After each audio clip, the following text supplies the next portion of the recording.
I always love exercises like this because what makes storytelling great to me is we get to share stories and we get to see the impact and hear other people's insight on how the story impacted them. How it might impact me might be different for how it impacts you. And I think that's what's great about our world. And so what I brought today is about a 3-minute or so piece from our show, The Journey, Big Ten Basketball 2016. This is a series that we started back in 2010. We've done 4 seasons of football, 7 of basketball. We went over the 100-episode mark this past year. So for us, that was a big accomplishment. I think in today's television world, if you can do 100 episodes of anything, you should be proud of that. And I know myself and my team really are. This piece was actually produced by one of our producers on the show, Matt Engel. And the way we do our show is we usually tell stories in 2 to 3 parts. So this is part 1 of 3. I didn't want to show you all 3, but just to kind of show you the style of storytelling that we use. We deliberately don't use a narrator. That's a conscious choice by us. We could if we wanted to. No one's telling us not to. It's just something we chose to do. And you'll see what we really try to do on the show, and what I challenge our staff every week when we're in our ideas meetings is, you know, it's easy in the sports world to fall into the trap of what I like to call a he's good story or a she's good story. An athlete that's performing very well. You know, Steph Curry makes a lot of 3-pointers. Okay, well, we kind of know that. But how can we find the why? You know, earlier today when the producers and directors were up here, I thought one of them made a great point of like, your job during that game is to tell me who is winning and who isn't. I mean, and why one team is winning, why isn't it? And what we try to do is tell you who these people are. So it's trying to peel back a few layers and see why people are worth learning more about. So with that, I'd like to, the story is about Peter Jok, who is currently going to be a senior at the University of Iowa. This coming year, he was a junior last year, and it's a little bit about his kind of fascinating path to Iowa City. So with that, we can roll the tape, and I'll let you guys watch, and then we'll talk a little bit more once it's done.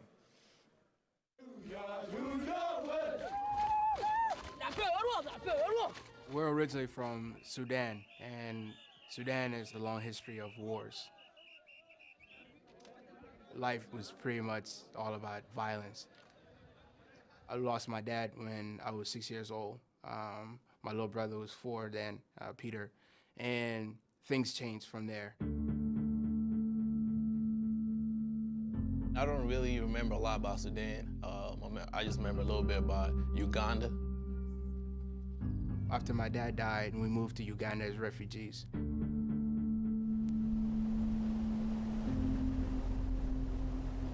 My grandmother, who was then in Iowa, found a sponsor in Des Moines, Iowa, St. Ambrose Cathedral.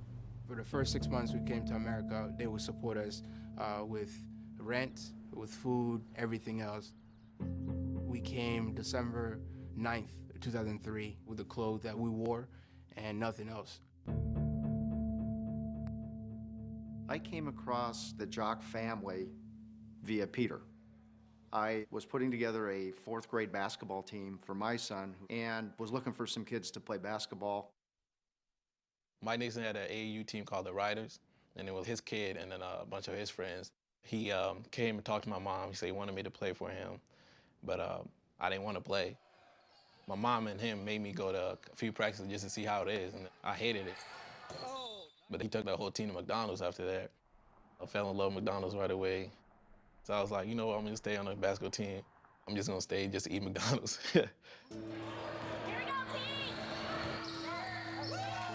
Peter's basketball progression started pretty quickly. Peter was named to the All-State basketball team, even only playing or practicing for a couple of weeks. By the end of his 5th grade year, was probably the best player in the state at that point. 8th grade, that's when I realized I need to take the basketball thing serious, because I mean, they could take me up places I've never been before. He was pretty heavily recruited by the time he was in 9th grade. North Carolina, Duke, KU, ISU, Marquette, Illinois, Iowa State, Iowa, Louisville. A good friend of mine, John Gallagher, the head coach at Hartford, was an assistant at Penn at the time. The day that I was hired, my cell phone is burning up, as you can imagine. I saw John's name come up, so I said, hey, John, what's up? Peter Jok, you got to get him, was the first thing out of his mouth. He said, well, we just signed his brother here at Penn. He's the #1 player in America. Then his career took an interesting turn. His 9th grade year, he was one of the 30 freshman kids in the country that had been invited to the Nike camp in St. Louis. We were scrimmaging, and I tore my patella tendon. And had no idea how significant the recovery process was from that type of an injury. Basically 2 years. As soon as I got the surgery, it was like everything just disappeared. A lot of people took back their scholarships. They didn't think I was gonna be the same player anymore. Personally, I was like, it's over. So before I go on, does anyone have any questions or comments, reactions to what they just saw? Thought, be happy to try to give the background to this if anybody does.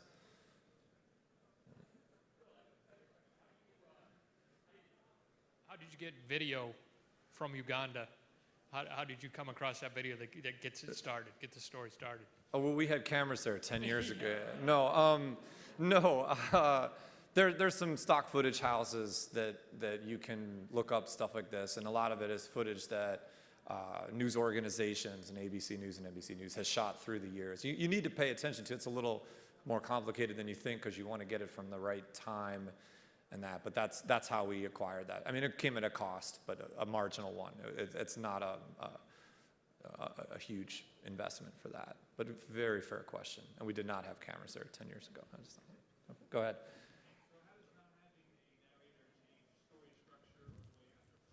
It's a great question. We have to kind of interview differently because we choose not to have a narrator.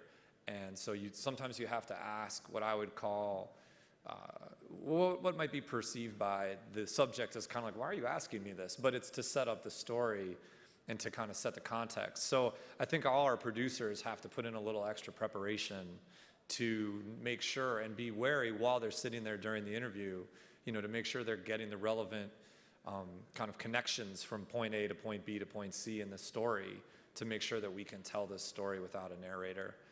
There are obviously ways you can do it visually. Maybe once or twice in our time we've had to put up kind of like a title card, but we usually don't have to do that. I mean, we can if we have to, but I try not to. So that's that. Go ahead. I'm curious why you made the decision to go without a narrator. How does that benefit you stylistically? It's a great question. I think when we started doing it, we just wanted the stories to be told through the viewpoints of the subjects and the people around it. One of the things I wanted to talk about today is what I call manipulators. And we all use them. We do too. We're certainly not holier than thou in that. But I try to be aware of them, and a narrator is a manipulator, as is music, as is interviews, as is choosing which sound bites to put in. I mean, there are all kinds of manipulators that you can have in this. And, we really kind of pride ourselves on trying to be a documentary style show. If you watch what we did there, there's no dissolves, it's all cuts, it's no narrator, no portrait shots, no nothing. It's just straight, pure verite storytelling. And so that's kind of what went into it. That being said, I love to write. I've worked with a narrator throughout much of my career. I don't look down on it or anything. It was just for this show, for this series, it was a conscious decision we made. That's all. Anything else? It's a great question. So one of the great things about working in college sports is for most people, you have 4 bites at the apple. They're going to be there 4 years. We knew Peter's story back when he was a freshman. He just wasn't playing a lot, and it kind of wasn't the right time for it to be in our show. That's what we try to balance. I just said earlier, we try to avoid the he's good stories, but for the credibility of our show, I think we try to focus on the people who are important in the conference during that year. And it just took Peter kind of 2 to 3, almost till this year, to really become an impact player. But we knew of the story, and actually his brother, who was interviewed in that, played basketball at Penn. And when Peter was a freshman, Iowa hosted Penn, and they played against each other that night in Iowa City. So we knew about it then, so we shot some footage from that night that's actually in part 2 of this story. And it's just nice to have to know those things. So sometimes you got to look at the story of like, okay, it's not going to happen this year. It's going to, I mean, there doesn't, you know, Nigel Hayes, who many of you know, Wisconsin basketball player, you know, we wanted to profile him for like 2-3 years, and finally we got to do it this year. It just didn't, for whatever reason, strange things happened. But you always are kind of like, okay, yeah, he's on my list. I mean, I keep a list, as do many of my producers, of just ideas. And, you know, at the end of each year, you say, okay, this guy is a senior, he's gone, we missed our chance, or this player left for the draft, so he's gone, but some of them remain, and they add another layer with each year that they're there. So that's how we do that. I hope one of the things that came across for this is the preparation that goes into it. You know, a lot of what you see is the final edited product, and it looks really nice and makes sense, I hope, when you watch it. But, you know, time is of the essence. And, you know, when we call these schools and they say, yes, you can talk to Peter, you get 30 minutes with him on Tuesday, like, that's your shot. You don't get to go back on Wednesday or Thursday if you forget something. You know, from a cost perspective from us, like, we need to be efficient on this and try to knock out as much of this as possible. You know, we did 9 minutes of content for this story, you know, between three shoots. We shot with Peter's brother, who was down, I believe, in this area, in the Georgia area. And we shot with the Guardian one day in Des Moines and shot all the footage with the Scenics in Des Moines. And then we shot with Coach McCaffrey and Peter in Iowa City. That's it. And I believe I know the interview with the brother we did via speakerphone, so that may have even been on one of these days when the producer was in Iowa. So, you know, really knowing the story, making sure you're buttoned up, researching the story. Obviously, there are things you're going to learn in interviews that you can't prepare for, and I think it's really important to remember that and always be willing to adapt. And you should have a script, but you should be able to deviate from it when you learn something in an interview that maybe surprises you. I think that's really important. And, you know, with being able to be efficient and get a lot done on a shoot day is essential to success in the storytelling world these days as the world is changing. And then the other thing is just building relationships. I think one of the great things you see in good stories is a comfort level from your subjects, and they feel open to telling you these things. You know, asking Peter and his brother about their past in Sudan and Uganda is not the easiest question to ask someone. These are not happy memories for these kids. And you need to be able to come in, and even while you're setting up and finishing tweaking your lights and all that stuff, you should be thinking about, how can I make this person feel comfortable? And the other thing you notice in those relationships is it's crucial to get some of the elements you need for the story. You know, if we didn't have a good relationship and build a good relationship with the Guardian, how are we going to get that VHS footage that he had that was really crucial to the storytelling here, and seeing Peter at such a young age and throwing the ball off the back of the wall, and, you know, when we're talking about how he didn't like basketball. So I think those are really maybe sometimes, I don't want to say overlooked, but maybe not spotlighted things in storytelling, about connecting with your subjects, making them feel comfortable, you know, putting them at ease so that you get a good interview, because without a good interview, you really don't have a good story. Any other questions that I could answer in regards to this story, or storytelling questions that any of the young storytellers here may want to know? I just want this to be interactive. I could sit here and talk about production, but I'd bore you guys after a while. So, sure, go ahead.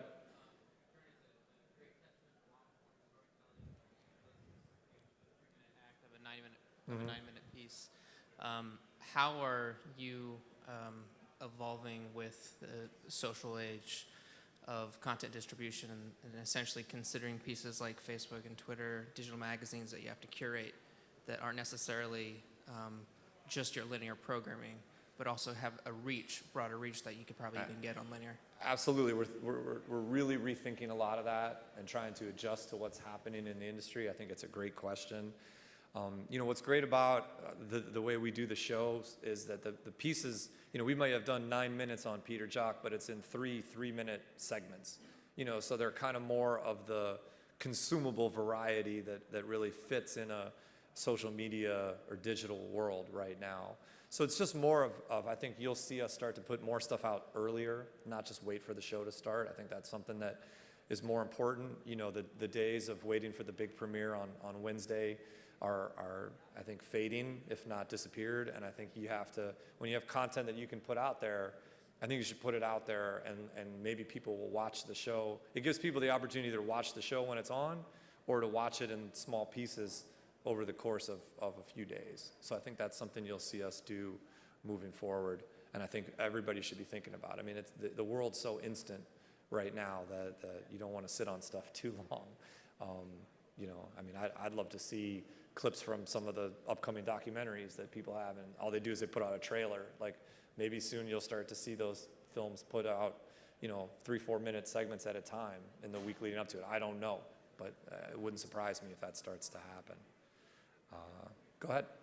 With the weekly demand you guys have to put out these shows, I would assume that you're working on a lot of these stories, you know, before the week of. Do you have kind of a go-to schedule that you're working off, you know, 2-3 weeks ahead for the stuff that's not game related like this? What we try to do is I have a board in my office that's basically looks 3 to 4 weeks out. And so there's this week, and here's what we're doing this week. Here's what we think is going to happen next week. And remember, a lot of the story decisions we make is based on the results of games. So, you know, I'm part-time handicapper, though I don't gamble. But I'm trying to guess where, you know, who's going to win that game, and then have kind of if-then scenarios. If this team wins, we do this story. If this team wins, we do that story. And that's hard, you know. As you know, like, guessing who's going to win games is an incredibly inexact science. So yes, you need to be looking ahead. You know, if we have a healthy staff, but you know, sometimes people will do stories 2, 3, 4 weeks in a row, and that's just how it goes. But yes, if there's a story we can get ahead on, we will, but it's not always that easy. You know, sometimes you get ahead on a story and a guy gets hurt. So, you know, now all of a sudden, so that's part of it too, is just not putting your resources to something that then just doesn't happen. You know, that happened to us a couple years ago with Robbie Hummel at Purdue. You know, I'd spent a whole day with him down in Purdue when he was rehabbing his ACL, and over the summer, great footage, all this stuff, and first day of practice, he tears it again. So all my interviews were worthless at that point. They didn't really meet, they were not current. It was a risk worth taking, but you know, those things happen sometimes, and you gotta, you know, that's the cost of doing business and when that happens. Yes, sir. Choose to split up the stories into 3 segments, and do you think it helps you with your storytelling splitting up in 3 segments? I think from a pacing standpoint for the show, I think it helps it move a little faster. It's also a different kind of style of storytelling. You know, if we did the Peter Jok, the 9-minute story, we probably would have edited it just a little differently than what you see in these 3 parts. But I think that pacing definitely is a big reason why, and also just we're trying to appeal to the widest audience possible. You know, and as you can imagine at a conference-owned network, if you're a Minnesota fan and a Wisconsin piece comes on, you might not be so interested, you know. So if that piece is 9 minutes long, you know, it's harder to keep you, for 9. Whereas if it's just 2 minutes and then maybe the Minnesota piece comes on, it's a little easier to keep you. Whether or not, I don't have any proof that works, but that's kind of our thought process as to why that is. But I mean, we have no problem, you know, we've done 10, 12, 14-minute pieces at the Big Ten Network, 30-minute shows at the big 60-minute shows. So there are different styles of storytelling.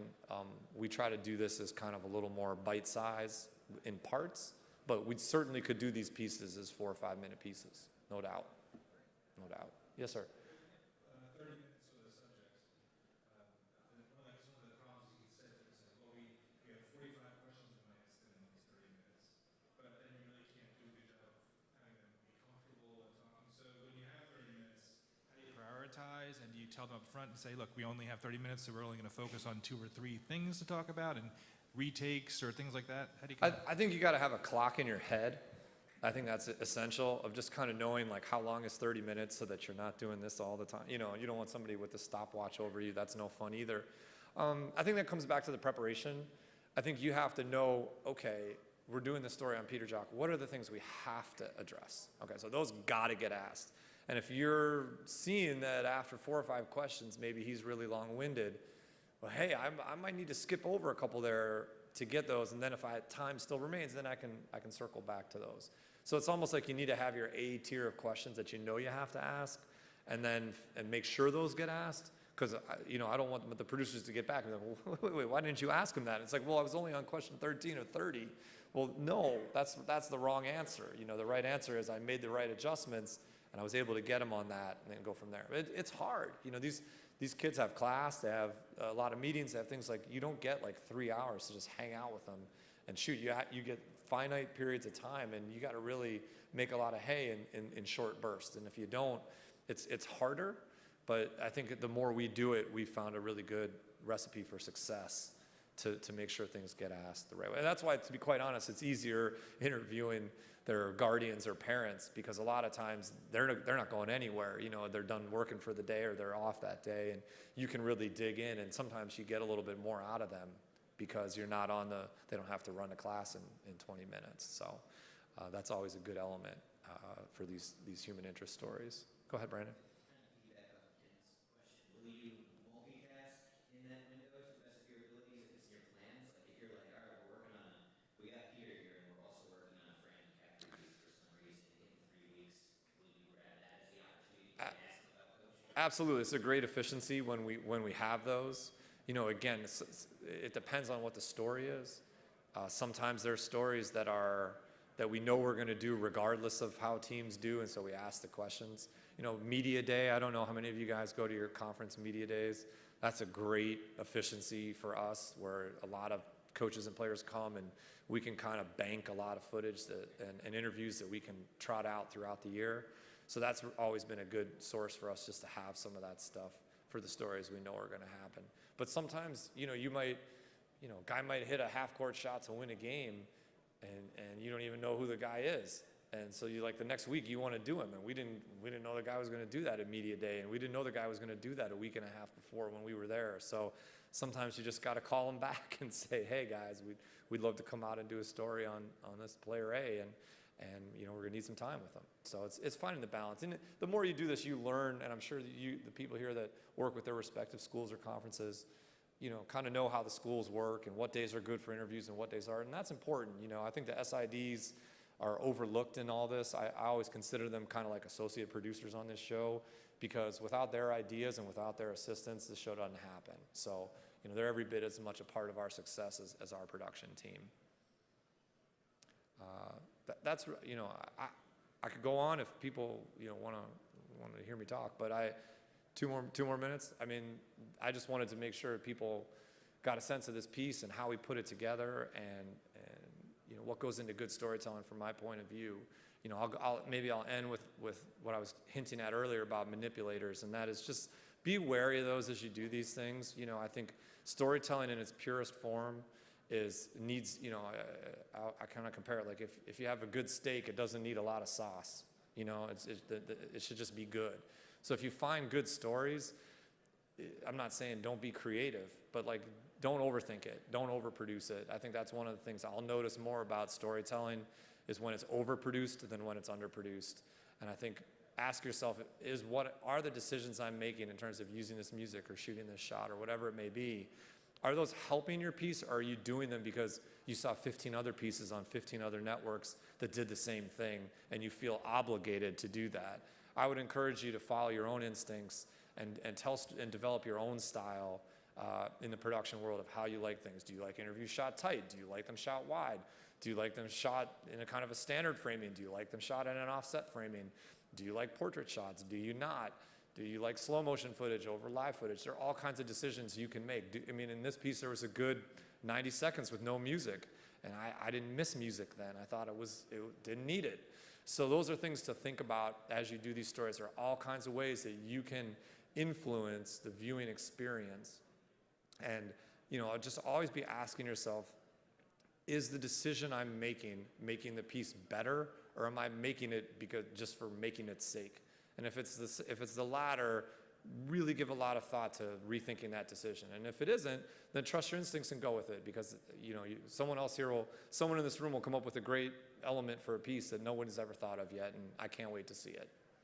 So with that, enjoy the rest of the conference, and if anyone else has any questions, I'll be around the rest of the afternoon. Happy to talk.